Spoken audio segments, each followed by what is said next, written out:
My name is Tom Hayden. I'm the director of Stanford University's graduate program in environmental communication. I'm co-hosting this session with Erica Check-Hayden, who is the director of the University of California, Santa Cruz Science Communication Program. I'd like to start by acknowledging that we are meeting this week in the traditional territory of the Muwekma Ohlone. Their ancestors have lived on these lands throughout the Bay Area for thousands of years, and they continue to live here today. It is an honor for me to be able to introduce this remarkable panel of speakers. Starting at the far end from me, Isabella Moy joins us from Sao Paulo, Brazil, where she is the founder and director of a nonprofit news organization called Agência Mural, or the Mural Journalism Agency of the Peripheries, which has trained and employs some 80 local correspondents throughout the underprivileged outskirts and favelas of Sao Paulo. Mural's journalists cover stories and people that would otherwise go uncovered and publish their work in partnership with mainstream news outlets, including Folha de São Paulo, Brazil's largest circulation newspaper, where Moy was a reporter for many of her 20 years in journalism. Next in line is Margie Mason. She's joining us from Jakarta, Indonesia, where she is the regional medical writer for the Associated Press. She's been based in Asia for nearly 15 years and has reported from more than 20 countries on 4 continents. She has reported globally on emerging infectious disease outbreaks, on the 2004 Indian Ocean tsunami, and many other stories that often focus on women, poverty, and human rights abuses. In 2016, she was part of a team of 4 female reporters who won the Pulitzer Prize for Public Service for a series of articles about slavery in Southeast Asia's fishing industry, resulting in more than 2,000 men being freed from slavery. Next in line is Natasha Monatow, joining us from Palo Alto, California, where she is within a month or so of completing her Master of Arts degree in environmental communication. A journalist, a fiction writer, and a hip-hop artist, Natasha was born and raised in Botswana and has worked as a freelance journalist for alternative and arts publications in North America and in Africa, including the East Bay Express and OK Africa. This fall, she is teaching a course at Stanford called Liberation Through Land, Organic Gardening and Racial Justice. Next in line is Ramesh Bhushal, who is joining us from Kathmandu, Nepal, where he is Nepal editor for the Third Pole, an environmental news website covering the world's 3rd largest ice mass. And he manages the Earth Journalism Network's activities in Nepal. He has been an environment and science correspondent for Nepal's largest English language newspaper, the Himalayan Times, and science and environment contributor to the BBC Nepali service. He serves on the board of the Nepal Forum of Environmental Journalists. And closest to me on the podium, Josue Rivas, who's joining us from Chicago. He's an award-winning indigenous documentary photographer, cinematographer, and film director focused on stories that challenge the mainstream narrative about indigenous peoples. He spent 7 months immersed with the water protectors camped at Standing Rock Reservation in North Dakota, documenting resistance to the Dakota Access Oil Pipeline. He is a 2017 Magnum Foundation Photography and Social Justice Fellow, founder of the Standing Strong Project, and creative director for the popular band Nako and Medicine for the People. I'll hand this microphone over now to my co-organizer, Erica Check-Hayden from the UC Santa Cruz Science Communication Program. This session had its, I'll invite Erica to join me now. This session had its origin in Erica's experience reporting on the 2014 Ebola outbreak in West Africa, including on-the-ground reporting in Sierra Leone. And Erica, why don't you start by sharing some of your experience the observations you had of how stories from West Africa were being reported at that time. Thank you, Tom, and thanks for co-organizing this session with me. I'm really excited about the panelists who we've brought to talk with us today. Yes, so as Tom said, I started thinking about this after reporting from Sierra Leone in 2014, and part of the reason why I went to Sierra Leone is that when I was covering the Ebola epidemic from here in California, it became very apparent to me that the stories that I was hearing when I was talking to people on the ground in Sierra Leone were not being represented in the media coverage that I saw of the epidemic from mainly Western news outlets. So that's why I went, to sort of see what was going on the ground from the perspective of being in the country where, the majority of the people who were doing the work to fight the disease were Africans, and yet most of the stories that were being told were told from the perspective of Western aid agencies and doctors. So it became apparent that there's a huge problem in who was telling the stories of the epidemic and how. And I wanted to give you an example that I saw, not to say that I know what should have been done differently in this situation or that anything should have been done differently at all. Just to give an example of the kind of complexities it creates when international reporters are covering crises overseas. So in one example, an international media outlet wrote a story about appalling conditions in an Ebola treatment center, and the agency and their photographers went inside the treatment center and did some very brave work in documenting exactly how appalling these conditions were. And in the course of that, they photographed some of the patients in the treatment center and published these photographs clearly without the patient's consent. And some of these patients were children, so they also did this without the consent of the parents of these children. And this was children at their most vulnerable in extremis. So some of these children were, lying on the ground in a pool of human waste in this treatment center, and suddenly their photographs are broadcast all over the entire world. It wasn't the only instance I saw of a questionable ethical practice during the Ebola epidemic. There were lots of situations where international agencies published photographs of both children and adults in very vulnerable situations, clearly without having gained consent. And no reporter in the United States or Canada or a Western nation would ever do that same thing in our own countries. I thought it was, though, an interesting situation because the story, as it was published, did bring attention to the really appalling conditions in these treatment centers, and that was a very important thing in helping to shed international light on just how dire the situation was. But on the other hand, this particular girl that I'm thinking of survived and went back out into the community, and she and her family, continue to live with the repercussions of her photograph having been published in that way, basically without their consent.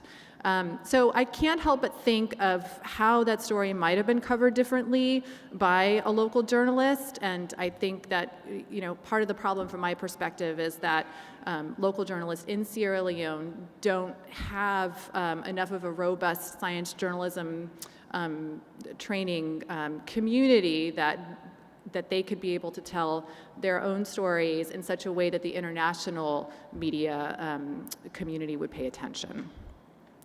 So that's one of the things that I have observed, and that's part of the reason why I wanted to get a lot of other perspectives on this issue. So in thinking about how local communities can tell their own stories, Isa, I would love for you to talk about what you do with Morale, how it works, and what are some of the results you've seen from getting people to cover the things that are most important to their own communities. Let me see if I can turn it on. Yes.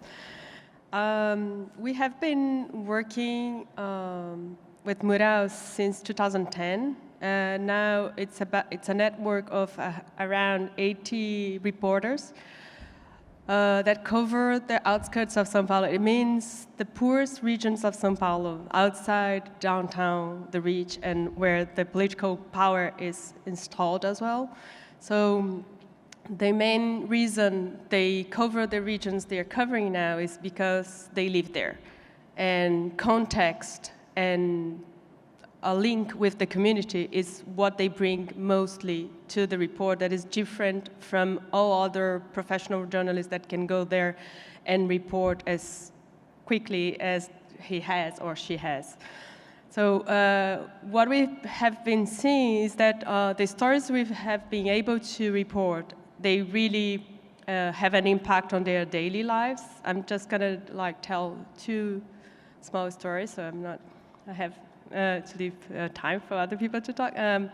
There's one about the water supply shortage that we lived in São Paulo from 2014 and 2016. It was reaching the headlines for almost 2 years because the water supply shortage was impacting the richer neighborhoods in São Paulo.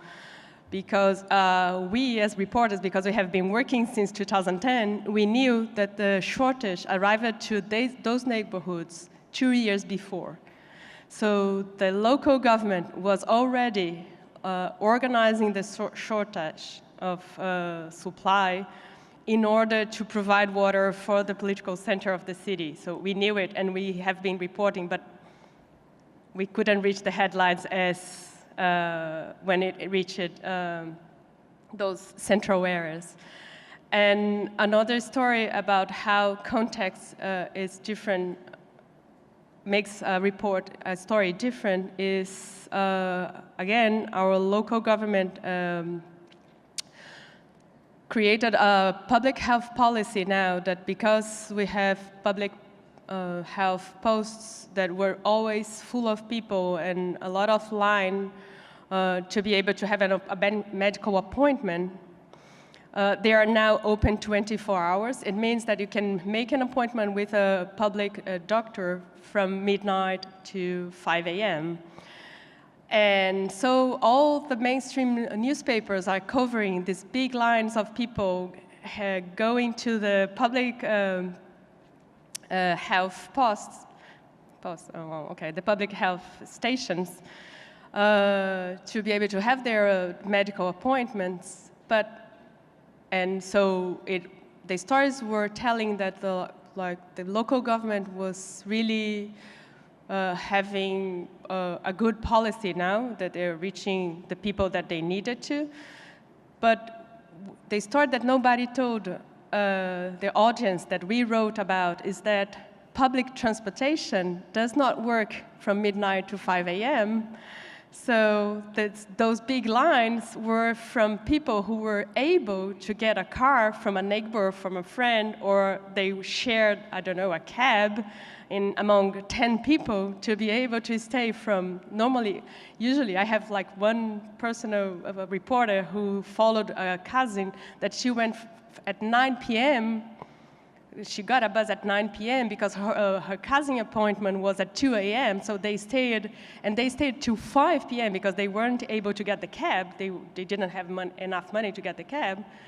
So they stayed the whole night just to get one appointment. So this is a story of this is a story about how local policy was blind to context, but the journalists that were covering it were blind too. So it took somebody who lived the same situation or who knew the context to write the right story.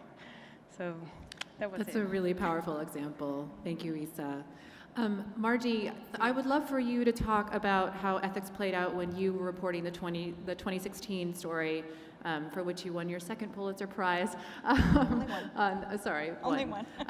On seafood from slaves. So how did you think about ethics? Who were the people that you thought about ethics in relation to, and what did you guys do as a result of that? Okay, I guess I'll give a little background on this story. In late 2013, a colleague and I were reporting on the Roehanga Crisis, which I'm sure you're all very familiar with now, but it's been a crisis for a very long time. And that has also been a very tricky story and a very difficult story ethically to report.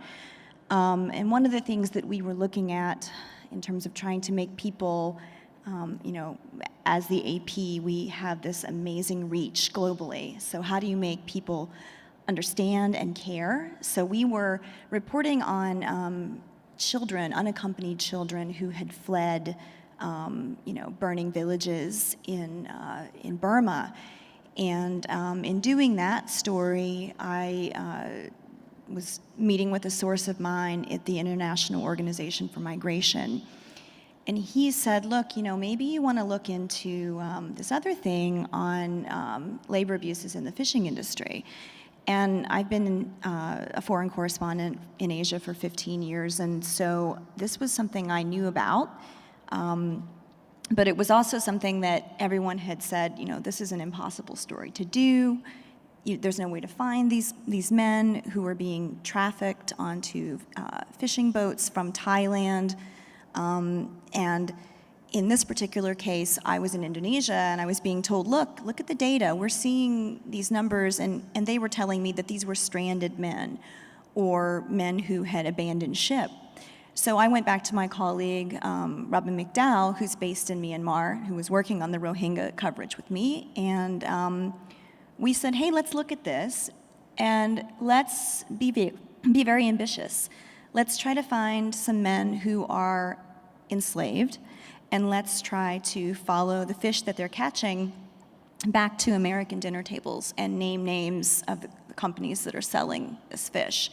No easy feat, to say the least. So we dug in and we worked, and we spent about a year, and we got kind of a whisper that there was an island far in the eastern part of Indonesia, almost to Papua New Guinea, where there may be a lot of men.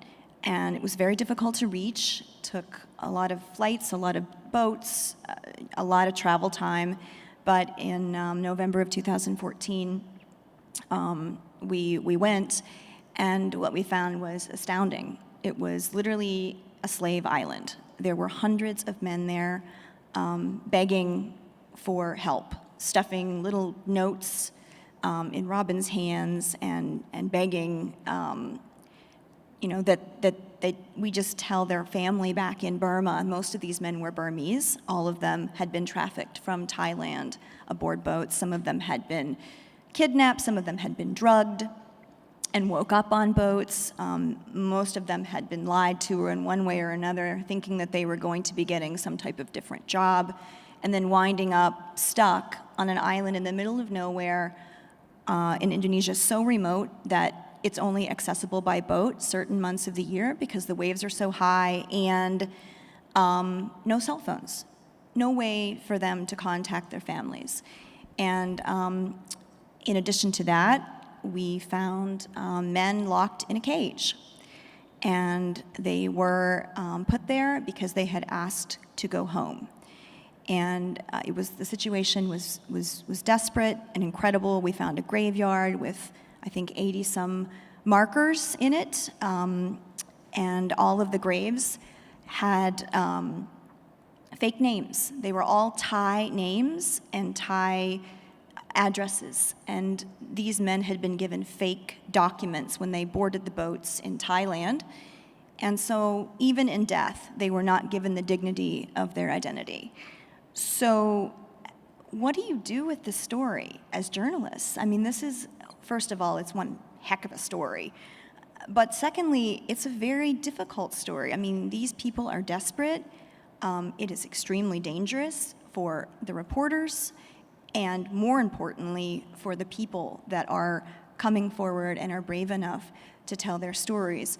And so, for us, we still, even though we had found the captive slaves that we were looking for, it wasn't enough. We needed to track their fish, so we used satellite technology, tracked the fish to Thailand, and then we followed trucks for 4 nights under the cover of darkness. And then from those companies in Thailand, we tracked the fish back to American dinner tables, back to Walmart, Kroger, Cisco, Fancy Feast, Meow Mix. We named, I think, 50-some companies. We tracked it using U.S. Customs records. So we had the story, and we were ready to go. And then we were thinking, okay, wait a minute. We have to stop and pull back because what's going to happen to all these men who came forward and were brave enough to speak to us? How do we know that they're not going to hurt them or even kill them? You know, no one can reach them. And so this was a real ethical dilemma for us, and we went to our editors, and we had a conference call, and I remember being on the call and the editor saying, well, you know, we as the journalists, there were 4 women on our team, and we said, we're not going to publish this until we know these men are safe. And if we took the faces out, if we took the names out, the story would lose its power. We all know this. And so our editor said, okay, well, why don't you just go ahead and rescue those guys? And we're not really in the business of rescuing enslaved men. And so then somehow this task fell upon me. And so I said, well, I'll see what I can do. And we took an extraordinary step of crossing a line that as journalists, you know, we don't typically get involved with what happens. But in this particular case, I went back to the IOM and I said, you know, let me show you what we have. And I showed him the video of the man in the cage and the graveyard and everything. And I said, can you help me? Can you help me get these guys off that were in the story? And he said, I'll do my best. And he got the Indonesian Marine Police. We gave them screenshots of all their faces, and we gave them the names.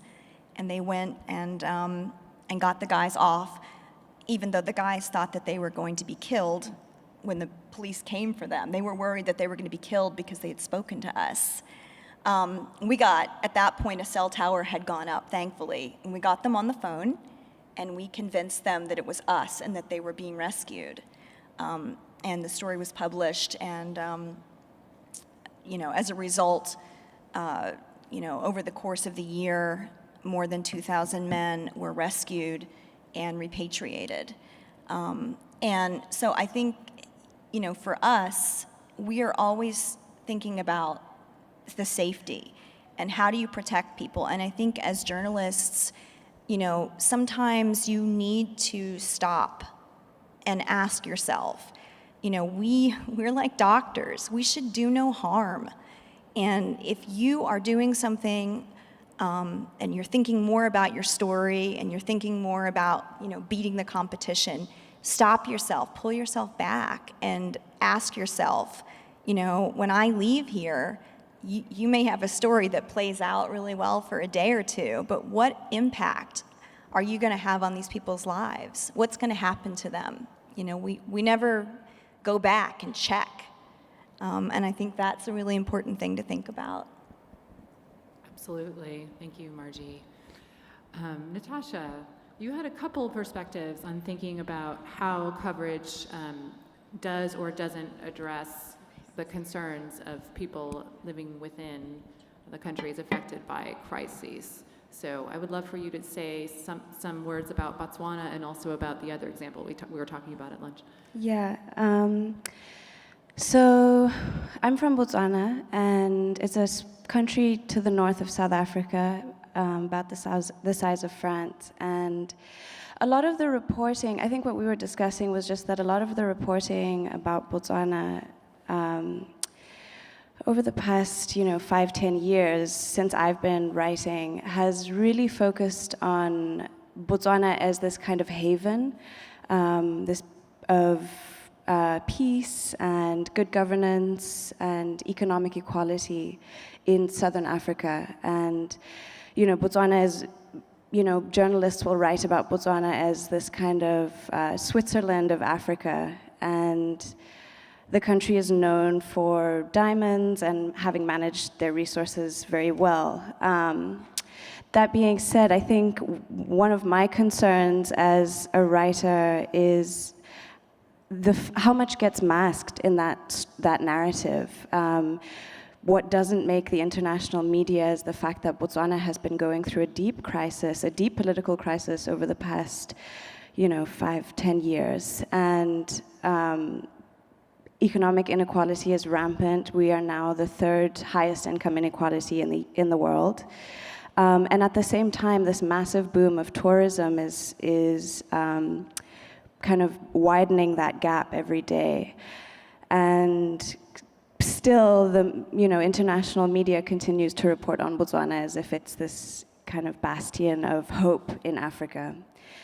And yes, while we've never been to war, while we are, Botswana has not been involved in some of the civil wars or violent clashes we've seen in other African countries, it's a dangerous place for journalists, and that is a reality I have faced. I took a leave of absence and spent a year in Botswana writing, and this was in 2014 during the elections. And during that time,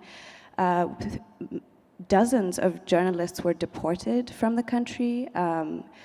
I know of at least one editor who was actually killed because they were reporting the truth about the elections, which was that these were not free and fair elections. And Botswana has a long history of peaceful democracy, and this was the first time the country was going through this crisis of, what does it mean as citizens when suddenly our country is no longer safe for us? And these elections are not free and fair. And that was a dangerous thing to write about at the time. I was asked by the online publication Africa as a Country asked me to write a piece about the elections, and I actually said no because I was concerned for the safety of my family. So that's just one example of how I have seen the international media play a role in kind of masking the stories of what's actually happening. If they spoke to one Motswana about what's going on in the country right now, they would get a story. They would get, some semblance of the truth. And I think too often that work is just not done. The other perspective that I bring to this is that my fiancé is Puerto Rican, and so in the aftermath of Hurricane Maria, his grandfather went missing. So this has been something that's, very obviously very personal to me, but also, he was found about 3 weeks after the hurricane happened, and that was when I, started to shift my attention to the narratives that were kind of playing out in the media around this being, at this point we're at Hurricane Trump is something that a lot of news outlets are talking about. And I really think that I have a lot of concerns around how the stories of these people, of actual Puerto Ricans, get masked in the kind of political spectacle that is the relationship between the US and essentially a colony, a modern day colony. And I think that that's one of the perspectives I bring, is just having been watching this over the past few weeks and seeing, some amazing reporting coming out of this, but also a lot of stuff that makes me very concerned. Mm-hmm. Rightly so. And Ramesh, I would love to hear from you a bit about how some of the international coverage of some of the crises that have affected Nepal in the past few years have played out. So we talked about the example of the earthquake, and also generally the examples of how climate change is covered in such a way that it is or is not responsive to the needs of local communities. Thank you.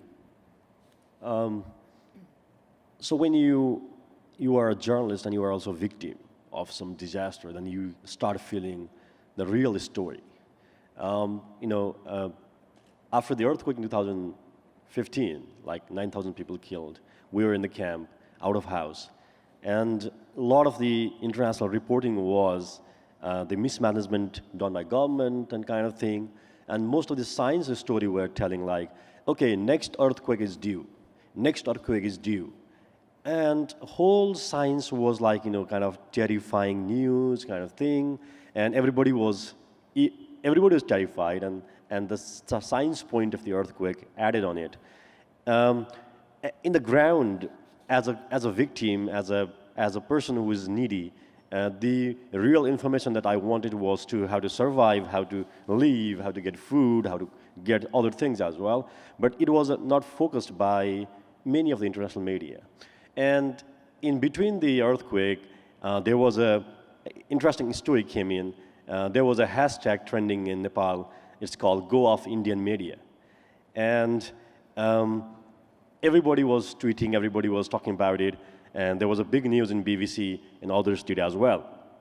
So what happened was, while reporting the issues like earthquake, where people are really suffering, I would like to start from a quote that was written in BBC, and the quote says, a reporter sees the wounded survivor and paraded her in front of the camera rather than putting some cloth to stop bleeding.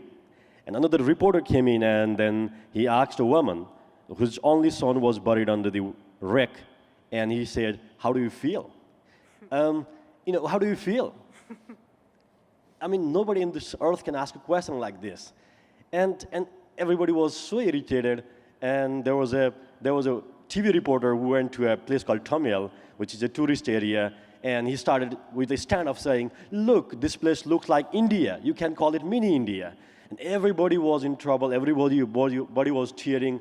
A lot of problems were there. There was no need to talk about whether it looks like India or San Francisco or in Paris. But the way the story evolved, and what we call ethics of reporting crisis is there, because you try to do a story that you don't feel. So there are a few other examples as well, and then that happened. And interestingly, what happened was a lot of people in Pakistan knew that this thing is going against India, and they started tweeting again and again, and it was trending for long. So it went from a disastrous story to a political story, and it was a kind of a regional tension story, and it happened after the earthquake. And second story that I would like to bring up is, in 2009, I was in the Mount Everest base camp.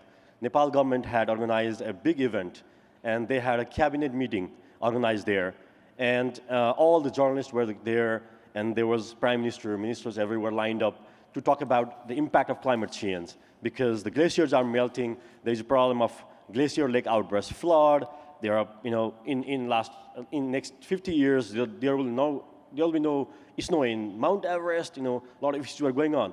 I was sitting behind, and one of the Sherpa, who was a local community man, he came and said, everybody comes here and tells us that we will die because of the glacier lake outburst flood. I mean, why do you come here? I know I will die. I can't go anywhere because my house is there. I can't shift that house. You people should say me the solutions rather than problems. And every time, you talk about the problems, and you always terrify me saying, hey, you will die. There is a possibility of your death coming in. And I know that. You shouldn't talk about it. So oftentimes when we talk about this kind of the crisis, or in a global crisis like the climate change, we often forget what it really means to the communities and what their perspective is. I haven't seen anyone writing about articles about the people asking such questions, rather than every time or every month, every few months, there is a new story coming in saying, oh, the glacier will be melting by 50% or 70%, 80%. But a lot of these stories doesn't come is like what it means really to the local audiences, This kind of things are happening. And after that one, I felt like really we, as a journalist, I was also reporting the same thing. I said, glaciers are melting, 5 villages will, collapse or something, swept away, kind of thing. But after the Sherpa just told me, I realized that really I never thought about it. I never thought about it before he told me that, there is an angle of that story. And, and afterwards I thought we should really think about, and like she said, sometimes while reporting, you should stop somewhere and think whether you should, you should proceed or not, or you should proceed, but you should do something before proceeding somewhere, These kind of things happen. There are a few examples I can give later also, but these kind of things happen in a way, and we don't really think about the perspective of the communities, because oftentimes we think that the media has to inform the policy people in Kathmandu or in Paris or in San Francisco or the policymakers, right? So we always design our stories based on our audience, definitely we should do it. But we also should think that the level of information that we are providing has some implications to the people whom we are talking about. So I think we sort of need to broaden our definition of who is our audience. Yeah. Josue, excuse me. So you've come at this from several perspectives, being a journalist and an artist yourself, also having moderated or run the media check-in basically for the Standing Rock situation. So I'm curious from your perspective, what have you seen about how journalists are or are not responsive to communities' concerns? I think it's super simple to me. We actually are all together in this whole process of reporting and trying to make a better world and try to live with each other as human beings. But I think that what really happens is that we adopt these titles or adopt these personas as journalists or as reporters or as photojournalists or whatever the title is, and we forget about the fact that it's not about those folks only you're reporting on, or the situation is that's actually you, and so it's not about just them, it's about us. And I think that's the idea that I want to kind of just, to answer your question, kind of like develop is we forget that one of my mentors, actually, I want to bring it in, he said one time that we want to be war photographers or war reporters, but we don't want to be peace photographers or peace reporters. So that really shifted my perspective after Standing Rock. And now, and that's kind of like the big influence on my work, is just to be able to understand that my photos and my films and my body of work is not going to change the world. It's going to change me for sure. But I think that it's going to create connections along the path with every single person involved in the image or every single person involved in the film, the ones on camera and the ones behind the camera too. Because as indigenous people, we're naturally storytellers. That's like in every tribe that you go within the North America, so-called North America, you'll see that everybody has stories. There was like that dude that will tell you the story, and like you sit down and you just like chill with them. And I think that as the fact that that's our way of being, we need to realize that we need to let indigenous people tell their own story, because that's who they are. And the way that we look at it now, especially with Standing Rock, it was being reported from the typical and old paradigm type of way. And I think that paradigm's dying already, and I can see it all the time. Just, that's going to die at some point, and we're going to come to realize that it's actually, we're going to be able to report on our own stuff because we have these cell phones. And we're going to be like, oh, sure, you're a journalist and you have an outlet and whatever, but we actually have a blog. And we can actually like report on the same exact thing that you're reporting from a different perspective. And that's what's happening with indigenous folks, is that we're creating these platforms where it's like, oh yeah, like, NBC and, CNN and all these other people, like, you actually need us. We don't need you. Like, you need us to gather that, deep understanding of these stories. And that's what happened at Standing Rock. So with the media check-in, and I just touched on that a little bit, like, it was just constantly folks trying to come in with their egos and, their credentials, which I really didn't care about. Because they forgot their reason why they were there. The reason, you can see it from right away, that a lot of folks were coming in to break a story or to parachute. But what was happening on Standing Rock was about humanity. So it was like, you should have come here because you actually care about this specific thing, which is the potential contamination of water of the Missouri River, which water is life, because that's what you're made out of. So you should worry about that instead of about how many, awards you're going to win with your story, you know what I'm saying? And a lot of folks think like that. Absolutely. Thank you, Josue. As you're talking, one thing that I'm thinking about a lot is this idea of breaking through making sure that the stories that need to be told are being told. So as a science reporter, I think about this in the context of a lot of the stories that I care about ultimately come down to issues that are perceived as not science. So, the Ebola epidemic was driven by deeper issues such as disparities in global health and poverty and lack of medical infrastructure in these countries. And yet, as a science reporter, those are stories that my editors are often not receptive to. So one thing I think a lot about is how can I tell the stories about these deeper issues in such a way that I can get them published and that they will make an impact. So I would love for all of you to talk about breaking through or making an impact in the way that you think about it. So for instance, Issa, how do you, with this collective, this amazing collective of young journalists that are working with you, how do you capture, the broader mainstream media in Brazil? How do you capture their attention for the stories that you're reporting? How do you cast your stories in such a way that they do, break through? Or are you not even concerned with that? Are you basically thinking like, these are the stories we need to tell for these communities, and those are the people we're trying to reach? It's not that easy. Of course, a lot of our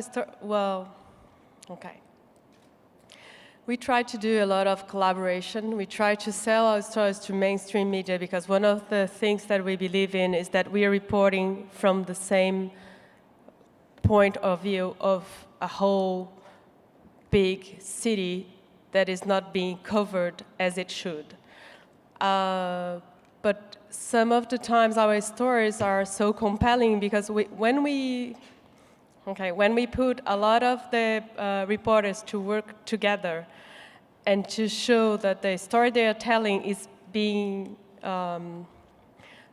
lived by the same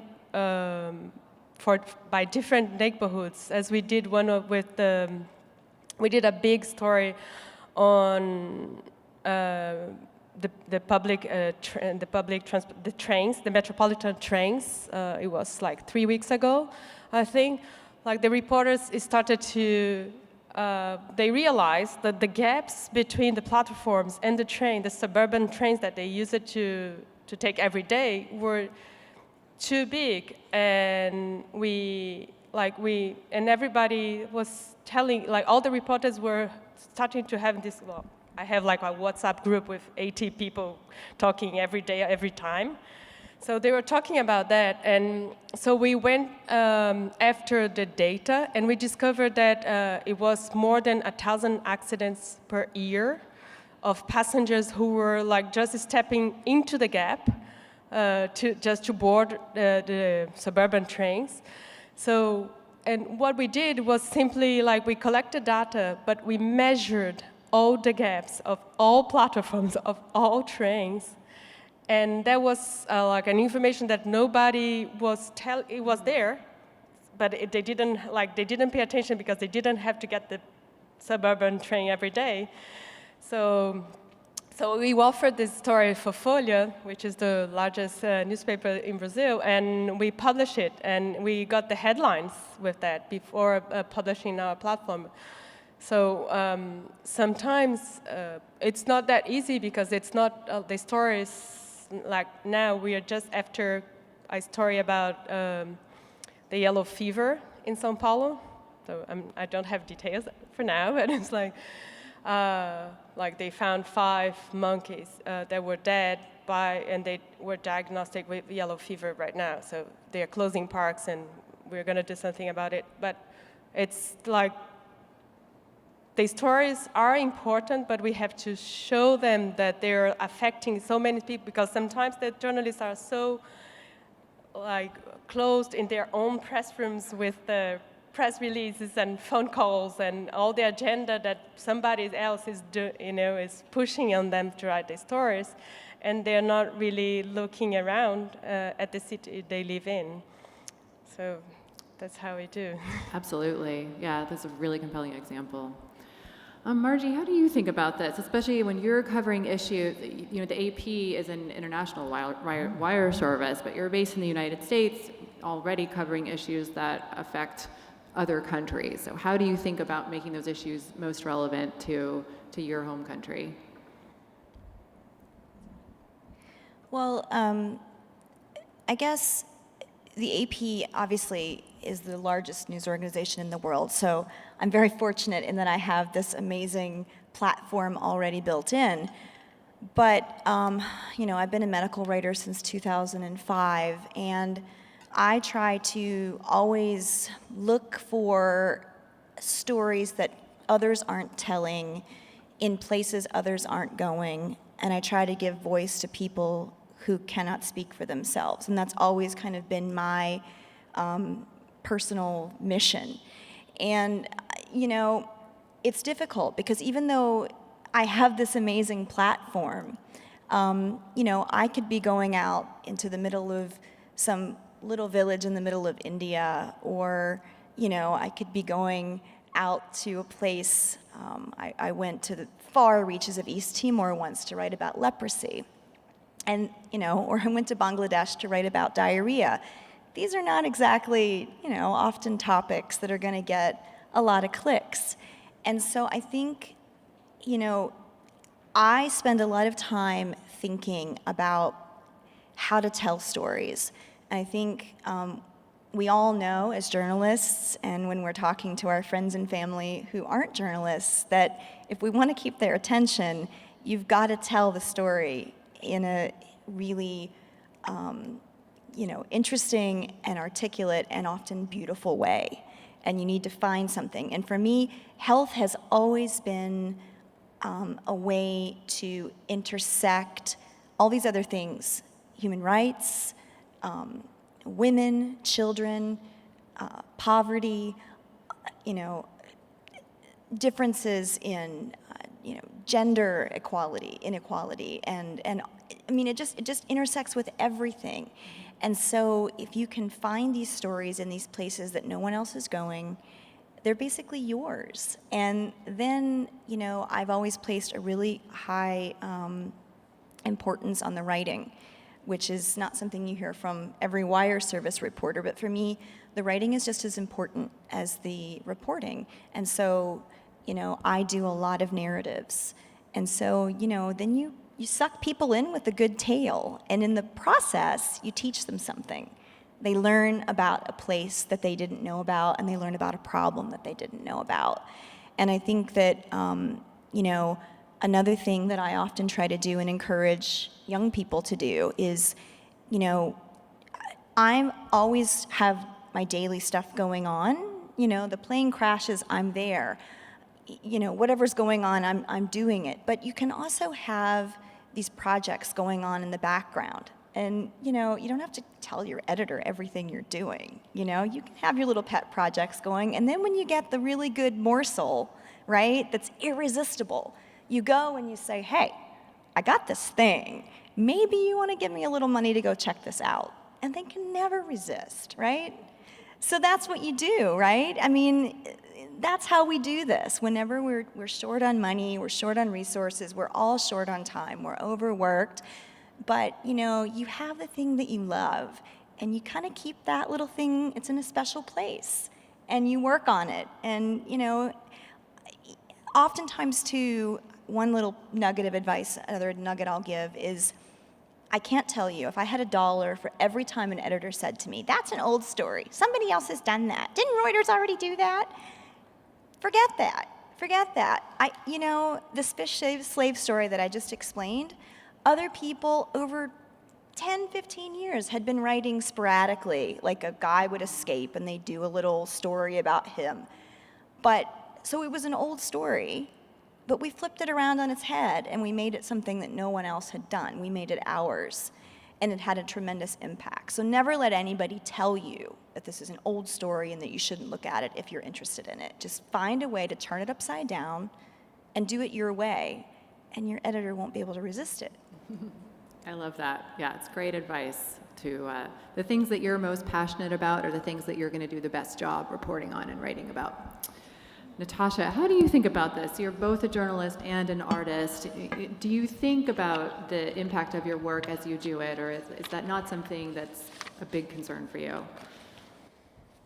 The impact of my work is a very big concern to me.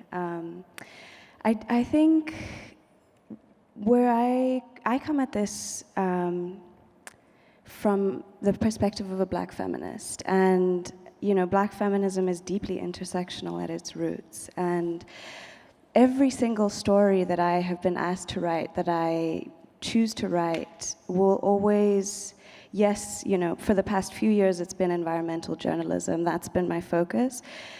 So yes, this is about the environment. For example, I wrote a piece on Standing Rock and the Dakota Access Pipeline at the beginning of this year, and for me, the interesting part of the story was how are women in these communities affected by the settlements that are being built along the oil pipelines. And this has been written about a little bit by Gloria Steinem as well. And I just think that, I went to protests and I would talk to indigenous women, to organizers, specifically about that angle. And I think there's always a way to find a perspective that encompasses not only, the scientific or environmental impact lens, but also the, whether that's the feminist angle or what's happening to women, or the broad social justice concerns that are at issue with indigenous land being treated in this way, whether that's the politics, the political aspect of Obama's decisions around Standing Rock. I think there's always a way to really build up your story so that it has deep roots, if that makes sense, and is not just kind of this very niche angle. Mm-hmm. I love that example. Thank you. And Ramesh, how about you? How do you, when you think about breaking through to audiences, who are you trying to reach, and how do you go about doing that? Right now we are South Asian level of online, where we focus on the mountains, water, climate change, we also cover disasters like thing. We don't really focus on the health kind of thing, but we do it. Impact-wise, what I think is, so if you are working in a mainstream newsroom where you are the expert, which means you are the only one who covers science, you are the only one who covers environment, and others cover other different things. In that perspective, your news and your surrounding is quite different. For example, I was a science reporter for the BBC Nepali service. I was the only one who can decide, or I'm the one who knows better. Or I was in the newspaper and I was the environment reporter. I can decide and I can write it. But in kind of specific outlets like the Third Pole, where all our editors, our reporters, mainly our editorial team is quite known about it, they might do less interference over my story, or they may not, they may not they will help the story to make it more correct. But in a newsroom where you work, in a mainstream newsroom, it is quite hard to make certain that your story that will be published tomorrow will be correct, or it will be really brought up in a way that you want it, because it goes to copy editor, you go home, and then when you see the newspaper tomorrow morning, you feel like, oh my God, I should leave this journalism tomorrow. I was writing a story about the impact of the increasing number of monkeys in the Kathmandu Valley. And I went to home writing, there's so problem that monkeys are coming to homes, and the kids are being, troubled and everything.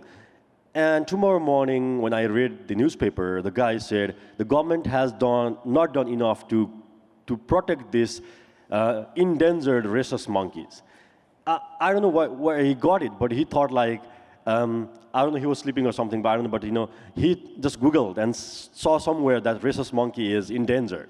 And he added endangered on that list, and then he turned my story to a and I was ashamed to even share that story, because it was not me that did it, but the copy editor or someone did it. So it happens in some way, but really one thing that I would like to focus on reporting these disasters is I don't know what's in the US or Europe, it might be less, but the newsrooms in the developing countries are getting so arrogant.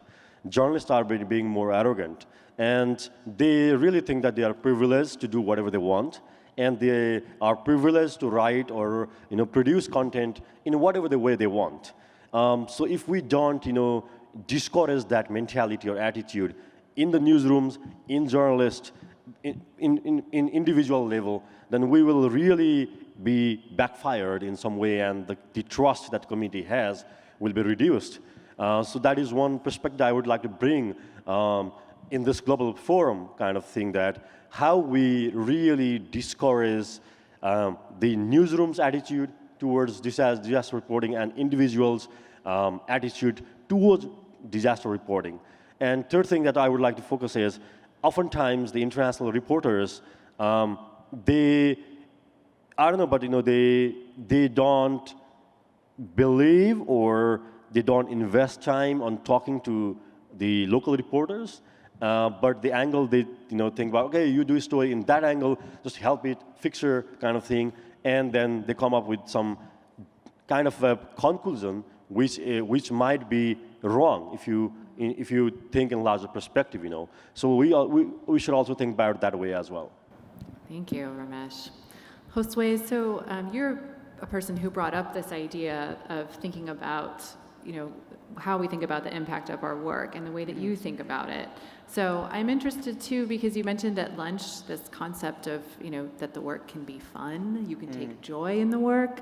Yeah. I'm interested to know how that's affected, give us an example of how that's affected some of the work that you do, or guided some of the work that you do. I think it really comes from the philosophy of just being here in the moment. So when I'm reporting or whatever, we call it, I'm concerned with the connection of, kind of following up on what she said about the roots. Like, is this just bullshit, or this is real? So if it's not that real, then try to make it real, or if not, just go home. That's kind of how I look at it. So I don't, for example, I'm not really concerned with trying to tell the story of African American folks fighting for justice in the United States because I'm not black. There's a lot of amazing black photographers and documentarians that are doing that work. So then that with everything else, I think that refining and really focusing your intention and what you're here for to do, it's super important. And then once you're there, you just start having fun with it. It's just one big game. So that comes from the philosophy of my own life. That's how I run my life. It's just one big game, and it's all a journey, and you just kind of try to have as much fun as you can. And that's what I do when I do my work. So I'm not thinking for example, I went to Santa Rosa just a few days ago to document these indigenous folks that lost their homes up in Santa Rosa here with the fires.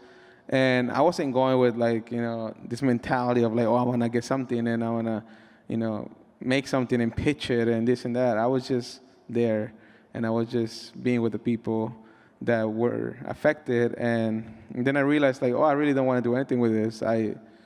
It was already enough what we planted here, that I don't need to put you on blast on a newspaper or a news blog or whatever.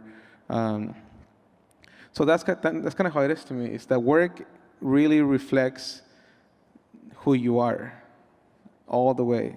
And that's why I try not to work with so many mainstream media stuff, because it's a lot of the time things get lost, kind of like with your story, and you end up becoming the voice of this piece that has energy that you didn't really want to put the energy in that way.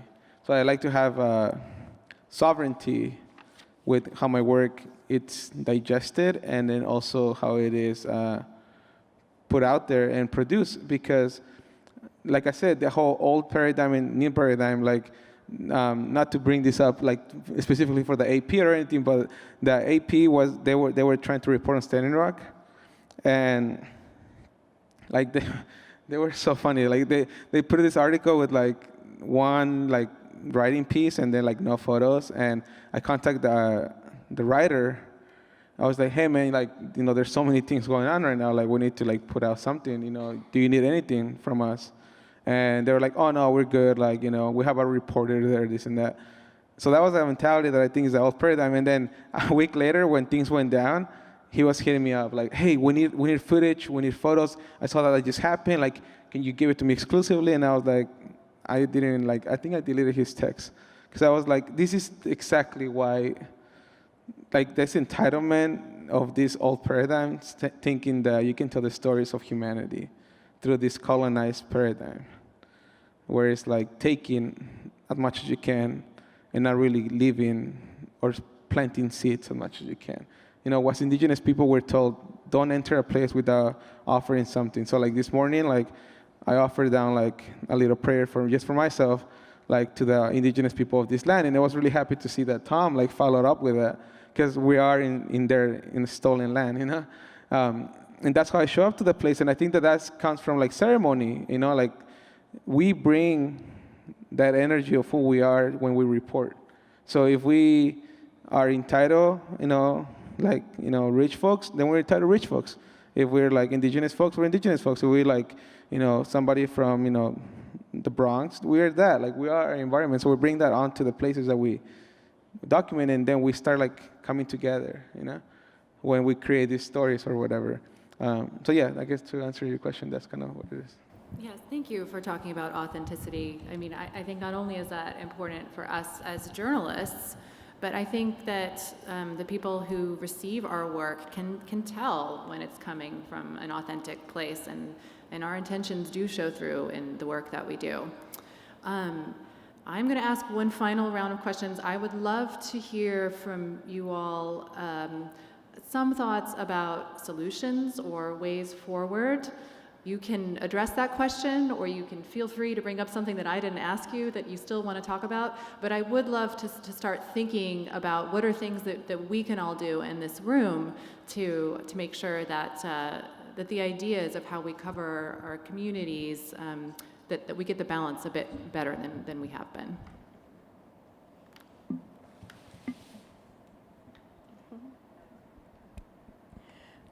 I would like to say something about transparency. That I was watching the fact-checking conference earlier on, and they were talking a lot about truth and everything. But sometimes I think because we don't really, and just to relate with authenticity too, sometimes or most of the times we don't really know the truth, or we don't have all the pieces.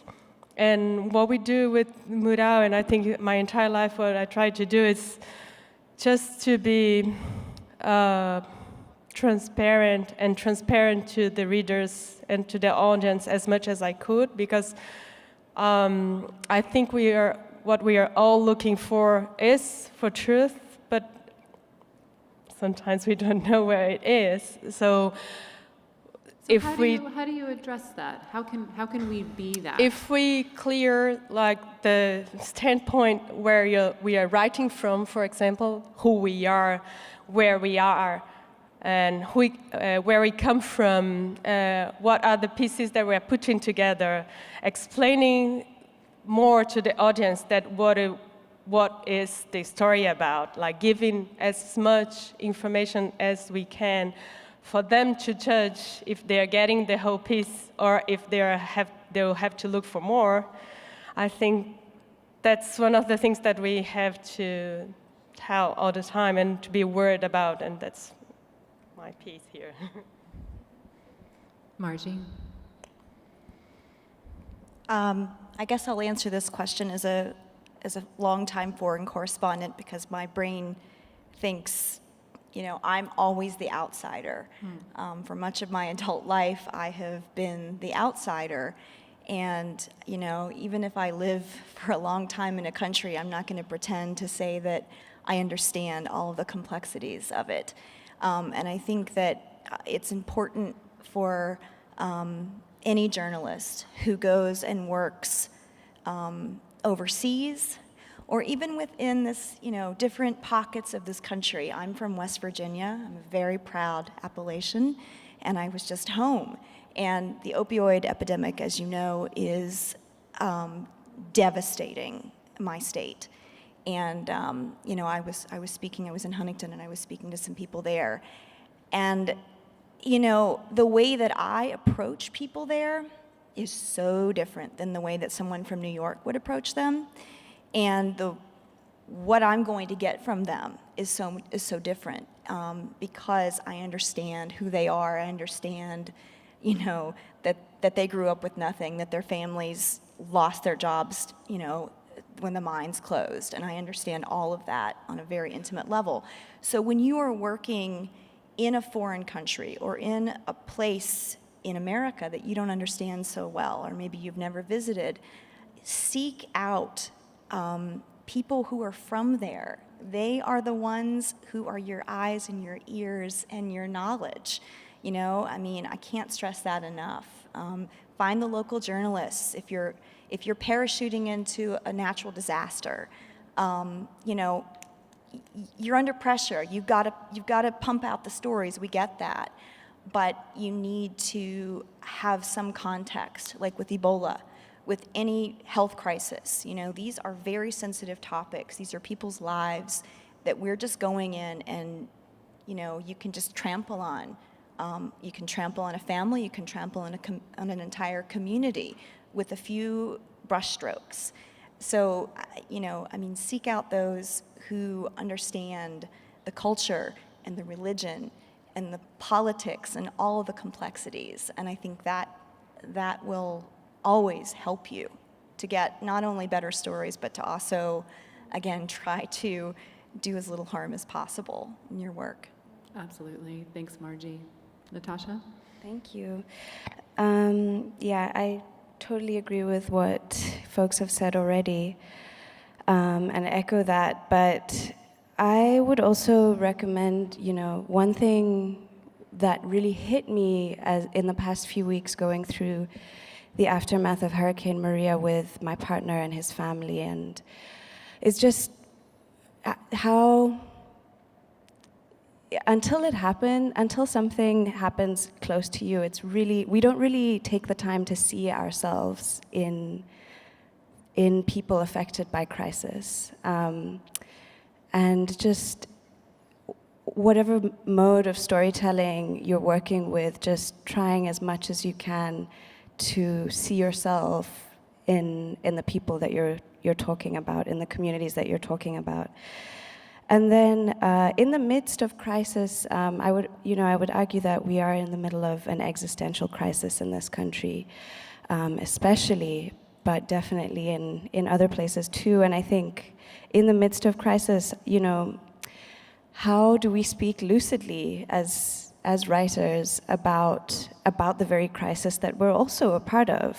I think that's something that I've been thinking about a lot. And how can you stay grounded and find some way, you know, as Josue was saying earlier, we do bring our own energy and our own stories to whatever stories we're telling. And yeah, just thinking about how can that always be towards, you know, crafting a healing narrative rather than adding to a cacophony of spectacle. Thank you. Yeah, what I think is, if we are really talking about disasters, I think we should reduce the fever of journalism that we have to cover all these stories. Like, we should be more. We should be more cautious.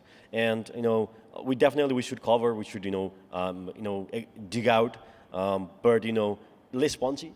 You know, just on the hit. For example, there was a cholera outbreak in 2010 in Haiti, and 8,000 people died. And it was blamed that the soldiers who come from Nepal, the peacekeepers, were the ones who brought it. They didn't brought it, actually. The issue was they were there, and that was a problem for UN because they mismanaged their sewers. But the impression was like, you know, coverage was like, oh, every Nepali has a cholera strain, and they just carry it all over the world. So when you design or when you write, when you choose the words, and also headline, you should be more cautious about whether this kind of information or this kind of words will really punch the society or the community. You know, I think we should be really considering and thinking about that when we really talk about disasters or kind of, you know, that you mentioned like Ebola or Zika. You know, what I think is when I read every article about AIDS, I think that every African has AIDS. It's not true. So the way we represent, the way we talk about the issues and all these health problems or viruses, we always, I mean, we shouldn't generalize it in a way. And we should be so cautious about it, I think, and that will, because ultimately you will make a perception of people. You will change the perception of people.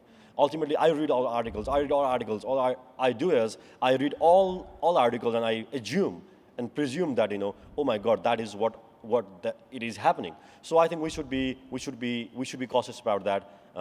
And also, second thing that I really want to talk about is we should really treat this disaster or this kind of issues a bit differently than what we talk about the breaking news kind of thing.